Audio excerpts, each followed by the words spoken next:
பேச்சு விவகாரத்தில் கைதான மகாவிஷ்ணுவை திருப்பூர் அழைத்து சென்ற போலீசார் விசாரணை நடத்தி வருகின்றனர். கூடுதல் விவரங்களை செய்தியாளர் அருண்குமார் நிற்கலாம். அருண்குமார், இந்த விசாரணை தொடர்பான முழு விவரங்கள் என்ன?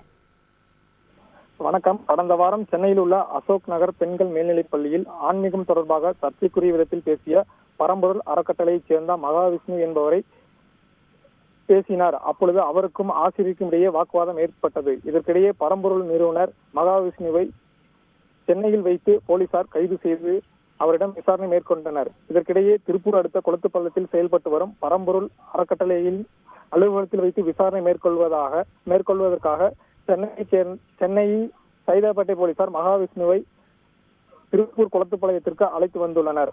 மேலும் மகாவிஷ்ணுவிடம் அலுவலகத்தில் உள்ள ஆவணங்களை ஆய்வு செய்தல், நன்கொடை வசூல், அறக்கட்டளை செயல்பாடு குறித்தெல்லாம் விசாரிக்க உள்ளனர். மேலும் குறுகிய காலத்தில் வெளிநாடுகளில் கிளை பரப்பியது எப்படி என்றெல்லாம் விசாரிக்க உள்ளனர். மேலும் அறக்கட்டளைக்கு வெளியே திருப்பூர் மாவட்ட போலீசார் காவல் பணியில் மேற்கொண்டுள்ளனர். கூடுதல் தகவல்களுக்கு நன்றி அருண்குமார். செய்திகளை உடனுக்குடன் தெரிந்து கொள்ள உடனே சப்ஸ்கிரைப் பண்ணுங்க.